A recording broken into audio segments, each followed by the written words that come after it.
तर नमस्कार मित्रांनो, तुमचं तुमच्या भावाच्या यूट्यूब चॅनलवर पुन्हा एकदा स्वागत आहे.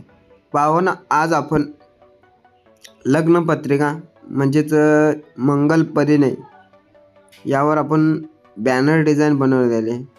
भावांनो, या व्हिडिओमध्ये तुम्हाला झिप फाईल दिली आहे, म्हणजे PLP फाईल दिली आहे. त्या PLP फाईलचा पासवर्ड हा 2 स्टेपमध्ये बोलून सांगितलेला आहे.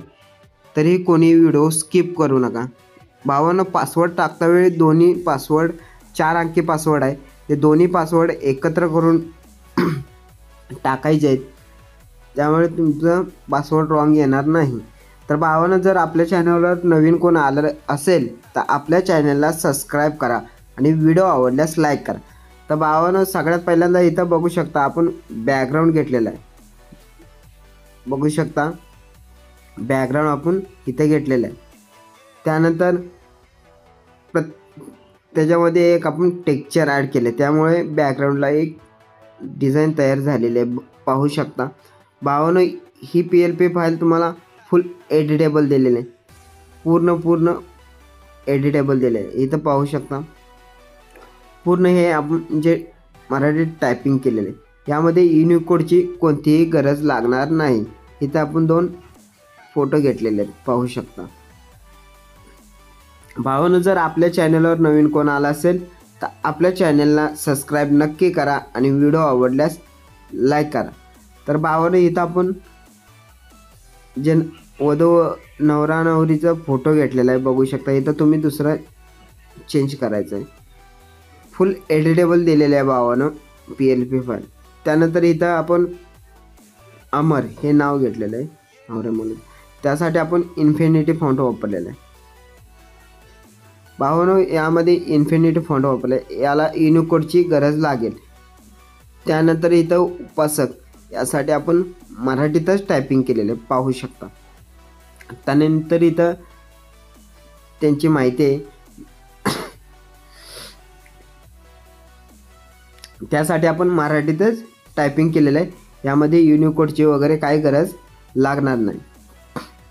त्यानंतर इथं पाहू शकता उपासिका हे नवरे मुलीचं नाव आहे, त्यासाठी पण आपण इन्फिनिटी फॉन्टचा वापर केलेला आहे, पाहू शकता. याला युनिकोडची गरज लागेल. ते पाहू शकता फुल अशी कडक आपली PLP फाईल झालेली आहे. तर भावांनो, पहिला पासवर्ड आहे 2929. त्यानंतर इथं बघू शकता मंगल परिणय, त्यानंतर इथं घ्यायचं आहे. त्यानंतर इथं टायमिंग टाकायचं आहे. ते आपण वार आणि दिनांक वगैरे टाकले, त्यासाठी आपण मराठीतच टायपिंग केलेलं आहे. त्यामध्ये युनिकोडची वगैरे काही गरज लागणार नाही तुम्हाला. भावांनो, ही PLP फाईल तुम्हाला फुल एडिटेबल दिलेली आहे. इथं पाहू शकता मंगल परिणय स्थळ यासाठी आपण श्रीलिपी फॉन्ट वापरलेला आहे आणि त्याच्या खाली आपण जे स्थळ टाकलं आहे त्यामध्ये आपण मराठीच फॉन्ट टाईप केलेला आहे. त्यामध्ये तुम्हाला युनिकोड वगैरे काय लागणार नाही. भावांनो, मी तुम्हाला PLP फाईल फुल एडिटेबल दिलेले आहे, त्यामुळे तुम्ही सर्व चेंजेस करू शकता. तर पाहू शकता. त्यानंतर इथं बघू शकता निमंत्रक समस्त, यासाठी पण आपण साधाच फॉन्ट वापरलेला आहे, पाहू शकता. त्यानंतर इथं आपण शेवटला लोगो डिझाईन घेतलेले, इथं पाहू शकता. इथं तुम्ही तुमच्या नावाचा लोगो वगैरे टाकायचं आहे. भावांनो, ही PLP फाईल तुम्हाला बॅनर डिझाईन कशी वाटली ही मला कमेंट करून नक्की सांगा आणि व्हिडिओ आवडल्यास लाईक करा. तर भावांनो, दुसरा पासवर्ड आहे 2929. भावांनो, चला तर आपण भेटूया पुढच्या व्हिडिओमध्ये.